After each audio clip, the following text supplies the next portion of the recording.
Today's guest is an absolute powerhouse. She is a writer, producer of E's LadyGang, and she is the co-founder of the podcast, The Woman Wave. She is an advocate for women's rights and social justice, and as a burn survivor, she hopes to share her story to encourage the message of self-love and acceptance. And she is one of my dear friends, the beautiful and smart Sterling Cates. Hi, how are you? I'm good. Thanks for having me. This is so exciting. Oh my God, I'm so excited to have you. Just so people know, our boyfriends are beyond best friends. Yeah. I don't know, what would you say they are? Well, we date best friends, so whether you like it or not, you're stuck with me. No, that's what I was gonna say. Like when I met you, I was like, yes, like I hit the freaking jackpot. That doesn't always work out. No, it doesn't. I was like, thank God. But you impressed me from day one. I mean, obviously you're stunning, but you are so brilliant and you're so smart and you're doing so many great things. It gives me so much hope for not only humanity, but for women in general. And you're quite younger than me. I was just like, this is like, I'm so happy to, it kind of reminded me the other day, you were sharing your story of going to the Women's March and how you saw all these young women, you know, chanting. And I was like, that's kind of how I feel about you. Yeah, it's actually kind of funny you bring that up, because whenever I kind of put myself in this position to speak or publicly speak, I'm like, well, I get those insecurities about my age. I'm 27, and I'm like, you know, who gives me the right to say this or do this or whatever? But, you know, I've experienced a lot in my life, and I think we're all just kind of learning, and I think the generations that come up, you know, that's our future. And what you were just saying about the Women's March, I was there recently, and there were these middle schoolers leading a chant of "Women United will never be divided, Women United will never be divided," and I was just watching like, okay, we're good. I can stop. Like, no worries here. You know, so empowering. Yeah, so it is super inspiring. So beautiful, and thank God they have amazing women like you to look up to. And I know you're producing the new show LadyGang, which is awesome. But your passion project is this podcast that you do with your best friend called The Woman Wave. Yeah. And it's all about change making and like just sharing stories and current events and I mean, just like you were saying, like it's not like you might not know everything about politics, but just starting the conversation. Right. It's actually exactly what it's about. We never claim to be experts about anything or to have anything all figured out, because that's certainly not the case. But what we realized when we started this October of 2016 now, so it's been year and a half or whatever. That's math that I'm not, you know. A little bit longer. Not an expert. No, so we realized, you know, at the time I had a different job and I was going through this phase, as I think we all do, of, you know, I'm not fulfilled in this. I don't feel like this reflects who I am. And that was a different job than the one I have now. But something had to be done. And I kind of ultimately realized that I could create it. And I could create that fulfillment and do something every day that gives me that creative outlet and that sort of, you know, inspiration on a day-to-day basis, and the rest will just all kind of fall in line. So I called my best friend. We've never lived in the same city while we've been working on this project, so that's been an obstacle in itself. But, you know, we were having these conversations anyway, like, what is going on in the world? Like, how do I file my taxes? What is our president doing? Like, just all of these conversations of just trying to figure it out and going through that together. And so ultimately I was just like, why don't we make these conversations public? Let's press record on them and leave nothing off the table, and in hopes that it inspires other people and other women to start these conversations in their own lives. And that's been amazing to see that that's actually happening. I mean, I think it's amazing. Just, I mean, first of all, that we live in that era where you can do that. You could say, you know what, I want to do a podcast, and my best friend doesn't even live in the same city, and we're just going to start talking and see who listens. But also, I lost track of what I was going to say. But what I was getting at was that you guys also created a Facebook page where it's kind of like, you use the terms like unapologetically being yourself. Yeah, so our biggest thing probably, and we always say our can I cuss on here? Yeah. We always say our platform and our space is somewhere for badass women who give a shit, first of all, about anything, like whether it's, being environmentally friendly, whether it's politics, whether it's being financially free, or whether it's their family or their career or whatever it is.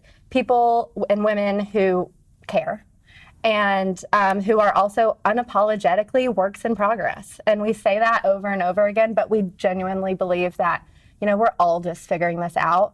And once you can kind of like own that, that whole narrative that you have to be perfect, and, we live in this society of comparison, especially with social media and just being a woman and seeing how you're represented in the media and that sort of stuff, is can be tough, and it can make people feel inadequate. And so this is just a space for us where we're just like, this is who I am. So I look this way, or I don't think this way, or whatever. But we're all just works in progress.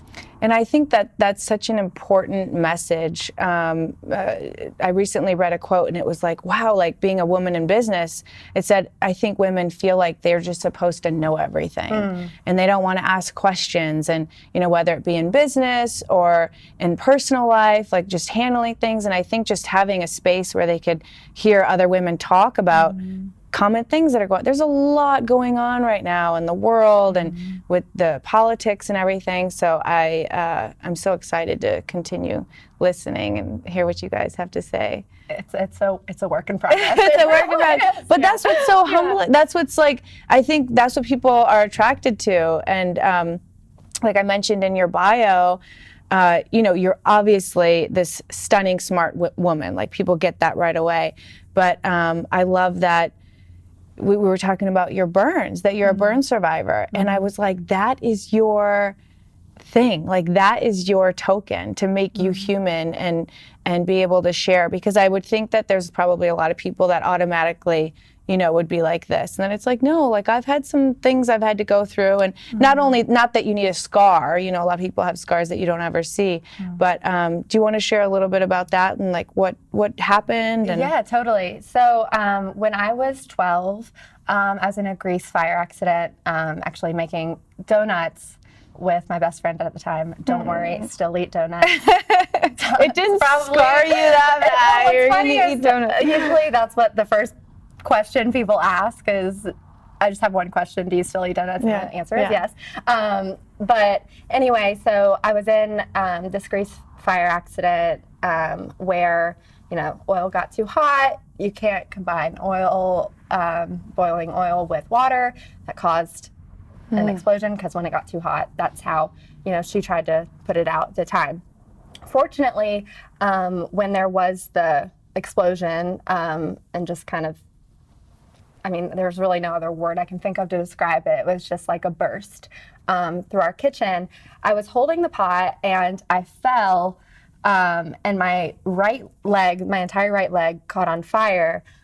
Fortunately, the way I fell was around the kitchen island, so it protected the rest of my body, and my right leg was the only thing that was like up in the air. So after that, there were different things that kind of came from that initial experience of, the paramedics coming and being, assessing the severity of it and, contemplating whether or not they would have to amputate and all this stuff. Oh my gosh. I'm 12 years old and I'm like, I'm, obviously, and just overload. It was obviously very traumatic.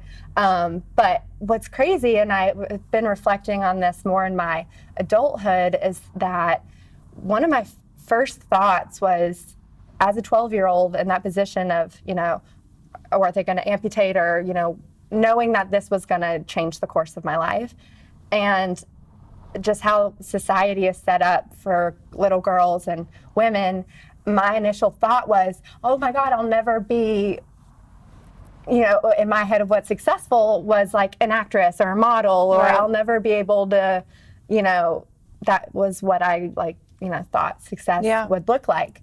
And obviously that's not the case now, and it didn't have to be the case then. But I just sometimes think like, wow, the fact that that was my first thought and not, that's interesting. So I think that's ultimately what's made me so passionate about trying to empower girls and women, specifically with physical differences, but we're all different, so we all have something. So it doesn't have to be up to society standards of beauty or anything like that. And I feel like that's your gift. Like when you can find that unique part of you that makes you different, like to me, that's what I find the most beautiful about a person, and when they really embrace it. And, you could tell the story and you could say the fire happened like this and I was laying out like this, but all the other stuff that you had to go through mentally made you who you are right now. Right. And that's the gift in it, Yeah, and I mean, I won't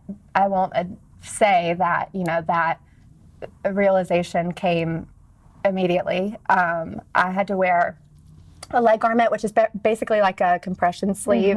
The doctor recommended that I wear it probably for like a year. I ended up wearing it through my junior year of high school because I'd rather see the compression sleeve than my actual burns. And I wore pants all the time and whatever. Well, that age too. I mean, Kaleo is 14, so I know I'm going back to that junior high. I mean, now he's in high school, but like that time where you're developing and your body is changing, it's already such a vulnerable time. Yeah. Let alone. I always said about Kaleo, I don't know if I could be in high school right now. I know. In this time with social media and everything. But yeah, so it was very much a process for me. But eventually, I couldn't even tell you the moment.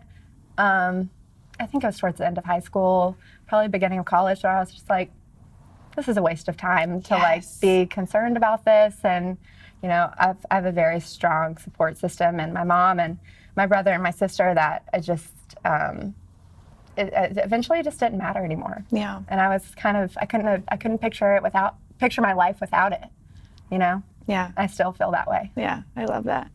And speaking about your mom, I wanted to talk about your mom because I feel like she was such a huge, I mean, obviously you were raised by your mother, but she is, talk about a badass. Oh my God. Yeah. She should be the one sitting here right now. I'm just, a step in. She's in North Carolina, so I couldn't be here today, so I'm filling in.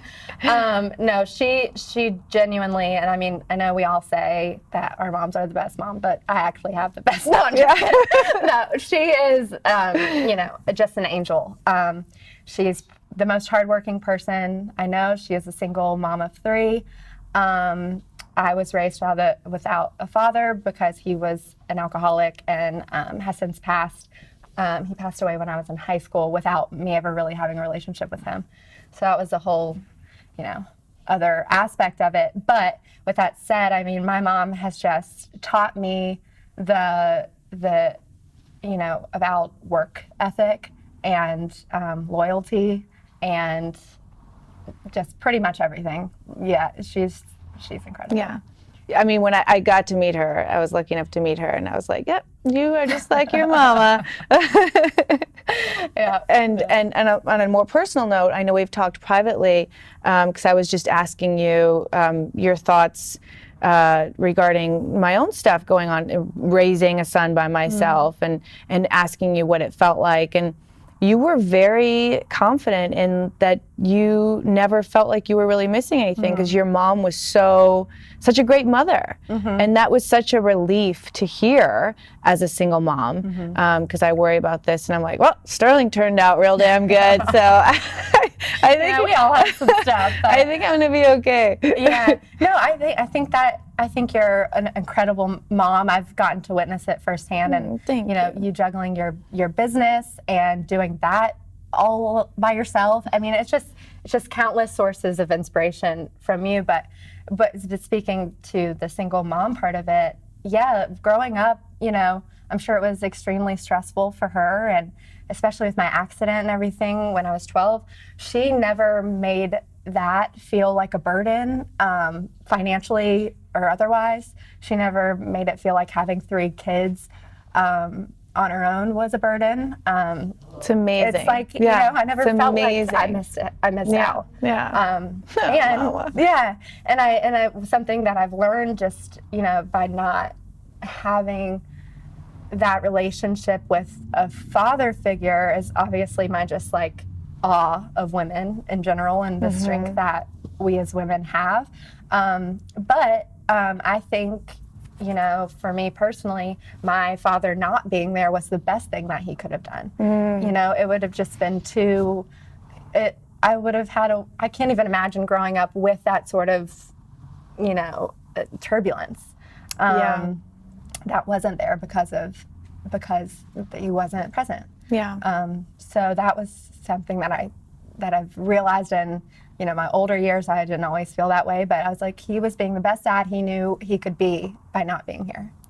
And that was what he was capable of. So and I mean, I can't agree more. When situations in my life that have happened that maybe I didn't want to happen, looking back, I was like, well, that was probably for the best, and that made me who I am, and that definitely had part of it. But I want to ask you, what inspires you? Well, you know, I could continue to talk about my mom for hours, but no, she's a constant source of inspiration. But just, you know, women inspire me, and I think that's kind of translated in my work, you know, for LadyGang, but also the Women Wave, and just the friendships that I surround myself with, and just this movement that we're in and have been in for generations. But, you know, I think there's so much to that. But then also the young girls that are, you know, growing up in this age where women are empowered, and there's this conversation going on, and they're hearing this conversation. I think that makes me extremely hopeful. Yeah. What do you think about, you know, every time I connect with people nowadays, social media seems to be such a big topic. And I know that, you know, as a producer and having a podcast, like, you obviously use the platforms to connect with your audience and to share it. What's your feeling on social media? Do you embrace it, or do you have like some quarrels about it? What do you think? God, it's so complicated. I have such a love-hate relationship with social media. I love connecting with people on Instagram or Facebook or Twitter or whatever it is. And also I love hearing people's perspective on things. And I think that social media is a great platform for that. And even with the Women Wave, you know, we'll get messages that are like, I registered to vote because of you guys, or I got health insurance today. Thank you for the information. And so it's like, cool. Great. I would have not known that otherwise. So, you know, like those sort of conversations are inspiring to me. You know, I kind of said this a minute ago, but kind of being at a formative, or it was college when Instagram sort of became a thing. I didn't even realize it was a social media platform. I thought it was just you edit your photos on there. I had to go back and delete like stuff that I did not know other people could see. It was like pictures of cats. Like, I was like, what's happening? So anyway, that, you know, there's just a lot of comparison that happens, particularly with women, and something that I've done more recently is I don't follow accounts that make me feel like I'm comparing myself to anyone or make me feel bad. Like if I'm looking at a page, I'm like, this makes me feel like, you know, my body doesn't look like hers, or I'm not traveling as much as he is, or, you know, any of that sort of that negative self-talk, I just kind of eliminate it completely, which was, you know, harder when I was working in entertainment news because you have to just kind of be in it all the time. But I've been able to take a step back from that and be more present with real life. I think that though that's a great thing to tell people, is because, you know, you are affected by it. If you have to be on social media, which I think we both do to a degree for work, only follow the accounts that actually make you feel good, because it does have an impact on you, you know. And I do struggle with it myself, coming from the background of being a model and then kind of transitioning and then falling prey to, well, I want to get likes, but I need to be authentic. And it is a constant struggle. And I think I've kind of gotten to a place where I don't care. I don't give a fuck. Like I post a picture of Cleo, I lose people. I post a picture of Devin. I'm like, I don't know. You know, Devin's like, don't post me anymore. I was like, I don't care. I want to post whatever I want to post. Yeah. But it is interesting, and I think in general, I think what's going to happen is whatever is truthful and authentic is going to shine and keep growing, and all the rest are going to. Yeah, I feel like we're getting to this point where people aren't over social media, but they're also craving experiences. Yeah. And so that's why you see, you know, festivals are so popular, and I think there'll be more intimate experiences that people can gather and in real life and have conversation and it not be through a screen. Yeah. And I know that I am anyway. Yeah. And I think that's one of our next goals for the Women Wave is to have our first event in person this year. So yeah. So that's really exciting. That's going to be amazing. I think we're missing that community Exactly. and sisterhood and getting together. Every time I get together with my friends, I instantly feel high for like 2 days. It's like a recharge, a reboot. You don't have to bring your phone. Yeah. Or you don't have to bring your phone. Yeah. Yeah. So I like to ask all my guests, and just tell me what first thing that comes to your mind. Don't overthink it. Is what's your golden secret? Golden secret, other than using the Youth Beauty Golden Secret face oil. Check. Yeah, that was a hashtag not sponsored ad. I would say something. There's just so many sort of pieces of wisdom that I try to live life by. But something that I feel like I've lived and not just read and try to live it.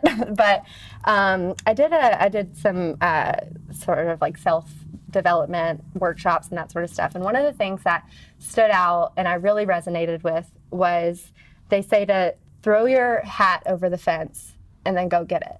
And for me, that's been, you know, whether I've been ready, whether I think I'm ready, whether I've prepared, done all my research, I'm, you know, in this perfect position to do something. I'm never that. So I just throw my hat over the fence and then I figure out a way to go get it. And then, and that can look a lot of different ways, but ultimately what I've learned through just taking action, and, you know, my mom will tell you this too. If I have an idea, I'm like, I've done it the next day. Like I'm kind of a mover and a shaker that way, I usually have no idea what I'm doing. But I think the biggest lesson from living that way is I've learned that I am in control of what happens and, you know, what's going on, and that I live my life knowing that I'm capable of choosing what I'm doing and what my life looks like. I think that might be one of my favorite golden secrets so far. Really? Yeah. This has come up so much in my life. Like people have been asking, like, you know, or saying that they're scared to do something, or, you know, whether it's, you know, friends deciding if they're going to have children or start a new business or do this. And that metaphor you used is so great. And it's the truth. You're never ready. You're never in a position where everything is lined up and you're ready to go. You kind of just have to do it and then figure it out. And if you fail, you learn from it. But failure is definitely part of the process. Yeah, it's movement. You're not staying in the same spot. Yes. Yeah. That is the best advice, especially for women. Yeah. Yeah. I love that. Thank you so much, Thank sister. you. Thank you for being here.